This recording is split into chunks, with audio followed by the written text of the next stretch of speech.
Ça dépend, mais moi, personnellement, je n'encourage pas des officines qui élaborent de buzz dans la chanson chrétienne. Ils sont là en train de créer des choses pour faire de buzz.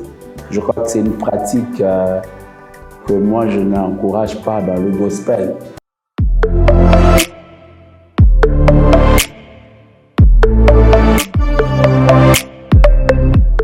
Je suis Franck Moulaja, marié à Bibiche Moulaja, avec laquelle j'ai 3 enfants. Je suis juriste de formation, responsable du groupe musical École d'Adoration et du ministère École d'Adoration MEA, auteur-compositeur, écrivain, conférencier. Je crois que c'est l'essentiel.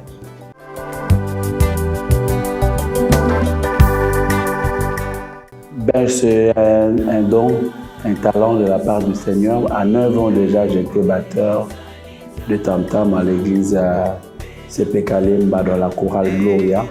C'est là que c'est parti mes premières notes avec cette carrière musicale. Et j'ai évolué dans la chorale jusqu'à devenir dirigeant de la chorale et à avoir des projets maintenant avec des studios, notamment avec le studio Sangomalam où on a amené la chorale pour faire des enregistrements. Et là, j'ai rencontré des aînés qui m'ont plus encore donné le goût de développer carrément une carrière professionnelle, bien que j'étudiais le droit à l'UPC, mais je combinais avec la carrière musicale. Et voilà, après mes études, le Seigneur m'a vraiment enrôlé carrément dans la musique et c'est ce que je fais jusqu'aujourd'hui.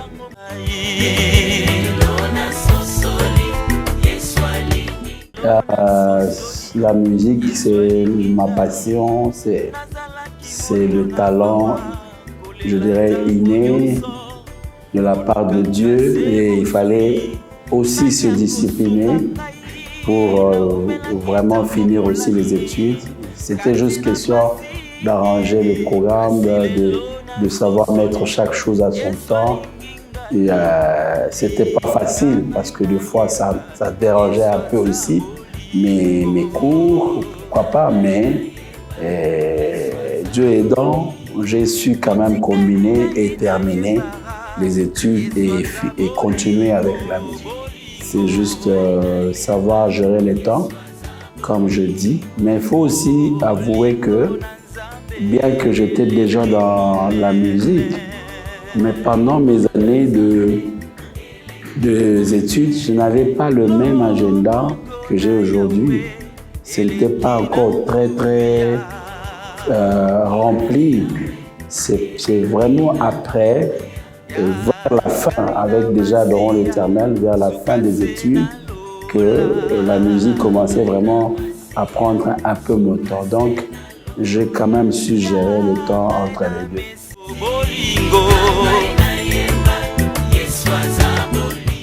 C'est toujours dans les soucis un peu de rendre professionnel et classique ce que j'avais. Et je veux souligner que je n'ai pas fait vraiment l'INA comme tel. J'ai fait plutôt le centre. À l'INA, il y a un centre de formation qui dure pendant un moment.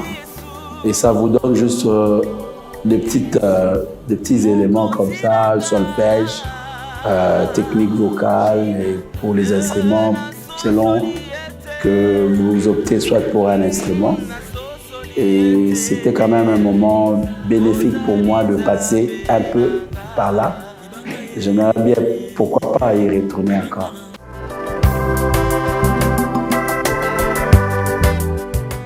C'est pas à l'université et on s'est rencontrés avant l'université. Avant l'université, je n'étais pas encore, j'étais encore aux études humanitaire, comme on dit à Lemba. Et c'est là que on s'est rencontrés. La première rencontre, c'était à Lemba, chez un de mes dirigeants, qui vit maintenant en Israël, Tosh Moulenga. Papa Alain Molo est venu à l'époque, il était d'ailleurs fiancé. il est venu pour faire des enregistrements. Moi, j'étais là, un peu comme assistant de mon dirigeant. Et c'était ça la première rencontre. Après, on s'est séparés. J'ai, par la grâce de Dieu, arrangé l'album d'un aîné aussi qui est en France, Vamous, qui priait chez le général Soni Kaputa, armée de l'Éternel. Toujours à Lemba, l'album s'intitulait Témoignage. Nous l'avons enregistré au studio Sango Malam. Après, il s'est connecté avec le feu Papa Lemolo. Quand Papa Lemolo voulait faire son album Jésus le Prince Glorieux, il a aimé les couleurs de l'album du frère Vamous. Il voulait vraiment que les choses un peu se fassent comme ça. C'est alors qu'ils vont m'intéresser encore pour travailler avec Papa Lemolo. Là, on est dans les années 93 par là. Il n'y avait même pas l'idée des groupes Gaël, il n'y avait rien du tout. C'est vers 1998, alors qu'il avait ces fardeaux-là de travailler encore plus sur l'adoration. Comme on se connaissait déjà dans des projets, il m'a partagé cette vision et que je trouvais vraiment très, très bénéfique pour l'Église du Seigneur. Et donc, j'ai accepté de donner ma main d'association pour enfin, par la grâce de Dieu, mettre sur pied le groupe Adore l'Éternel. C'est un peu ça rapidement brossé, notre rencontre avec Alain Mouloud.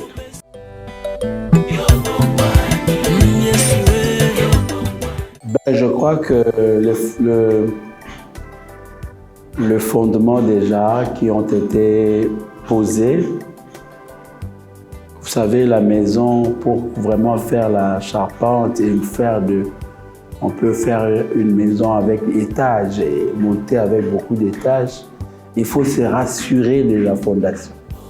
Je crois que la fondation qui a été posée sur ces groupes Gaël continue ses effets jusqu'aujourd'hui. Et tout le monde sait que quand il s'agit de Gaël, il s'agit de la prière, il s'agit de l'adoration, il s'agit de vraiment une musique qui nous permet d'entrer dans le contact avec le Seigneur.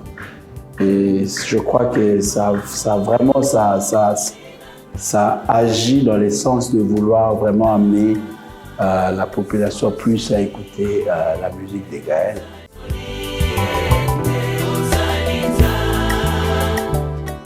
Ça sera toujours avec plaisir, mais c'est vrai que les agendas sont maintenant un peu plus complexes et remplis, mais c'est toujours avec un grand plaisir si vraiment un tel projet peut se faire.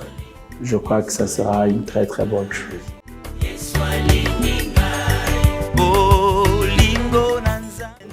Bon, vous savez, c'est notre premier album. Il y a de nouvelles inspirations. On veut aussi imprimer notre marque sur le monde gospel. Et il n'y avait pas vraiment ces besoins-là de notre part. C'est ça.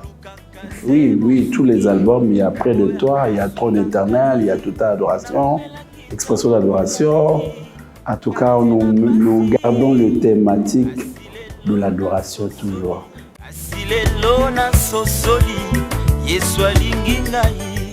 Bon, généralement, on laisse le temps aussi que le public digère des cantiques et tout. Mais vous savez aussi que notre monde musical connaît beaucoup de mutations maintenant avec l'arrivée de l'Internet, des plateformes et autres. Toutes ces choses-là, il faut essayer un peu de comprendre comment est-ce que la musique évolue maintenant. Question de vouloir y travailler dans le sens des données actuelles. Donc il ne fallait pas être très précipité. Bon, maintenant, on veut maintenant préparer un autre album.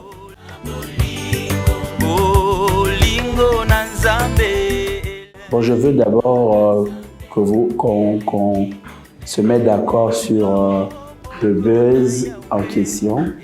Est-ce peut-être l'écho d'une promotion. On peut lancer un projet pour le promotionner et avoir le buzz. Ça, c'est le classique. C'est ce qu'on fait toujours. Bon, maintenant, il y a aussi ceux qui sortent de ceci ou cela sur les artistes, qui aussi fait parler les réseaux sur les artistes. Et ça dépend. Si ça vient, parce qu'il y a aussi des histoires qui viennent comme ça, qui ne sont pas fondées. Moi-même, j'en étais victime une fois où on disait on est venu me voler, on m'a laissé une pierre parce que je chantais Libanga. Ça fait une buzz terrible. Mais bon, moi je ne savais pas. Les gens me posaient des questions partout où je passais. Donc, ça dépend. Mais moi, personnellement, je n'encourage pas des officines qui élaborent de buzz. Dans la chanson chrétienne, ils sont là en train de créer des choses pour faire de buzz. Je crois que c'est une pratique que moi, je n'encourage pas dans le gospel. Mais si un chant ou un album, une promotion qu'on a fait un grand écho, gloire à Dieu, il n'y a pas de souci.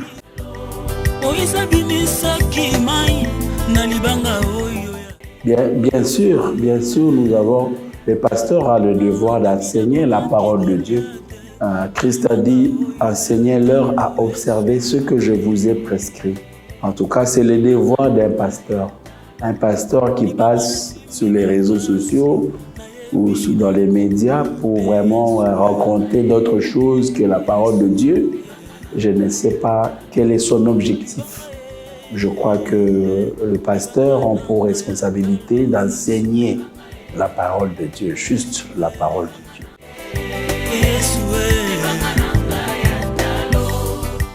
Moi déjà, j'ai lancé un single juste après, déjà pendant le corona ou pendant l'état d'urgence. Moi, je suis parmi les artistes qui ont chanté pour sensibiliser la communauté. Jésus-Christ règne au-dessus du coronavirus.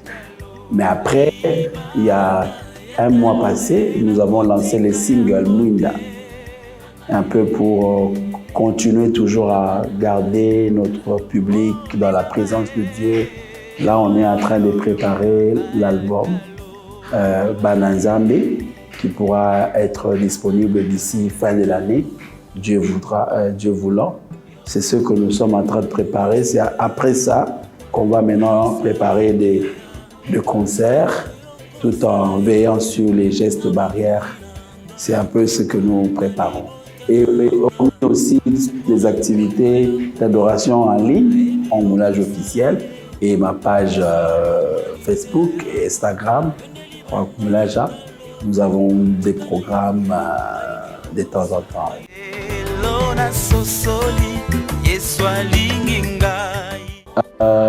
Je ne peux que lui souhaiter bon retour dans ses activités pastorales. Je n'ai pas vraiment maîtrisé tous les méandres du procès, mais bon, je crois que on peut tirer des leçons d'une manière ou d'une autre pour corriger ce qu'il y a à corriger et continuer à servir Dieu.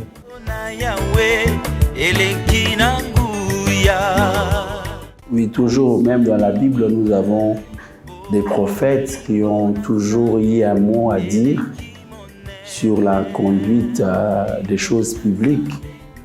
Mais il faut vraiment que l'Église soit au milieu du village. C'est-à-dire que l'Église ait un discours pour l'intérêt communautaire. Nous ne pensons pas que l'Église devrait devenir politique ou politisée pour prendre position pour tel camp ou l'autre camp.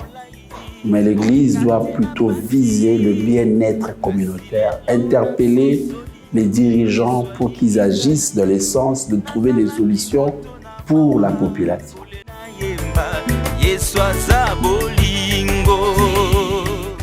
je viens d'apprendre ça aussi comme vous, à la télé.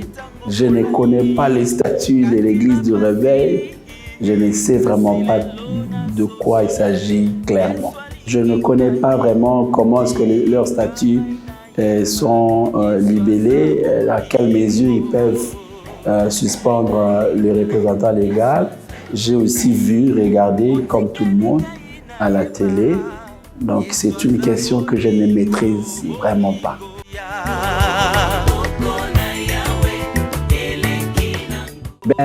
Je veux, comme je viens de dire, que étant homme d'église, nous devons toujours travailler dans le sens de donner l'image de marque de l'œuvre de Dieu, il faut vraiment travailler nos sorties médiatiques pour conduire le peuple dans la voie du Seigneur.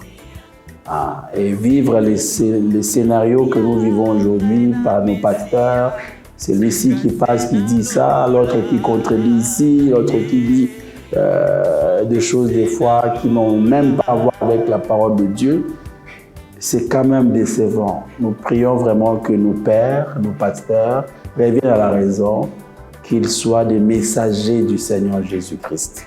C'est très important.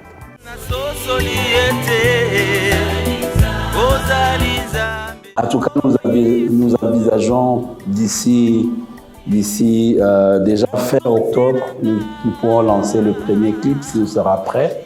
Et les CD pourront arriver d'ici le mois de novembre prochain. Le Single Wind a déjà des clips, et ça sera disponible dans les places publiques d'ici début du mois prochain.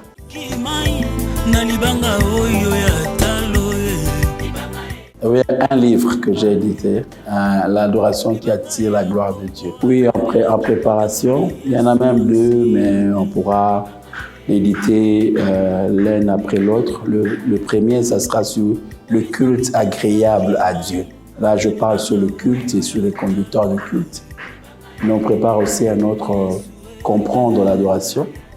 Ce sont des enseignements que je donne déjà sur ma chaîne YouTube, mais après qu'on va compiler pour faire aussi un ouvrage sur ça.